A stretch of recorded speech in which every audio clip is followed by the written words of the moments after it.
that she is not prepared to confront this now, but it doesn't mean sometime, from her point of view.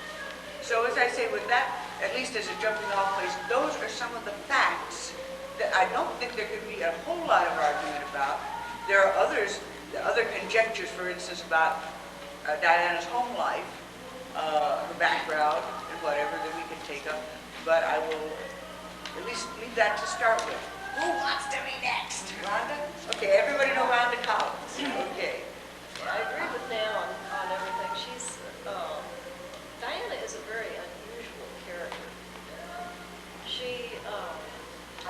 Okay, we wondered if you, sorry, Rosnell thinks she really was supposed to be here. No, I am. My name's down there. Please come up, Roz. We thought first you were late.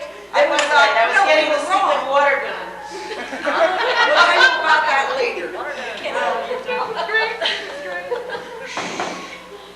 Okay. So it's Rhonda's turn now. She's a very interesting character. She's very different from Catherine, and I think purposely so. I was told most forcefully by Ed Gross that he was told that Diana was patterned after the detective in the movie Manhunter, Which is based on the book Red Dragon by Thomas Harris. And so we had this interesting argument over the phone long distance about whether or not Diana was empathic or not. Why track to the mic? I can't hear an argument. Sane. Anybody sitting too far back that can't hear, for heaven's sakes, move on. Move on. Nobody bites. At any rate, we had a very interesting argument as to whether or not Diana was empathic or not. And my contention was, when I read the book Red Dragon, it was my impression that Graham, the detective in the book, was empathic, at least, if not outwardly psychic. And You might want to explain a bit Graham's method for those people well, that all have you not have read to the do book. really is watch the episodes of The Legacy and The Reckoning. Because when she goes up to the door and lays her hand on the door and starts her spiel, she's obviously picking up something. She's not just sitting here thinking like, well, gee, what is it? Where else would this be coming from? And it's very similar to the method that Graham uses when he walks into the house, because when he walks into the house, he turns off the lights, the first thing, which is the first thing Diana does.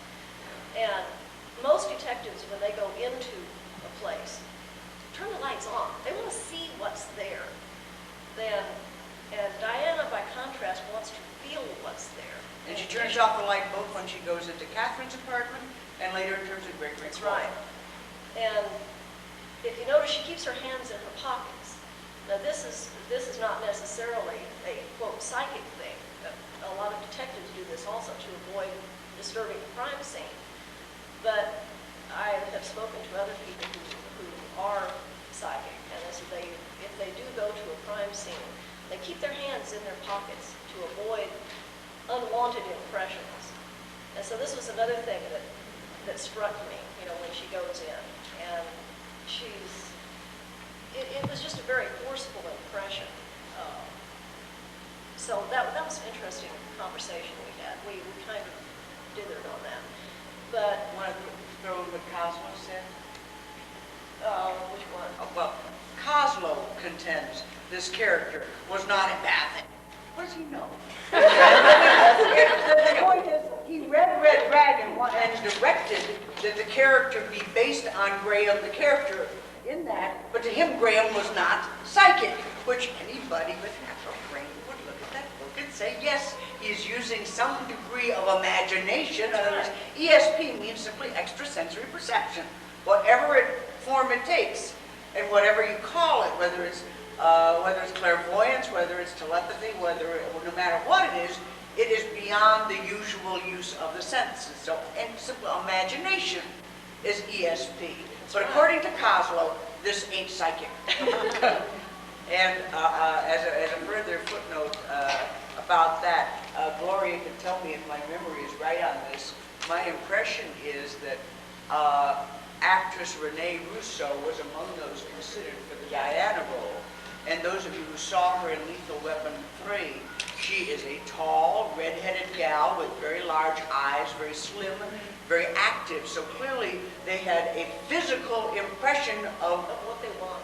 of Diana that they were seeking very, in other words, they had a number of people, I presume, which at least the comparison of Renee Richards and Joe Anderson would suggest they were looking for somebody that looked like Diana in their mind, which doesn't mean they pulled the first warm body off the street. I think they were looking for somebody that was unlike Catherine.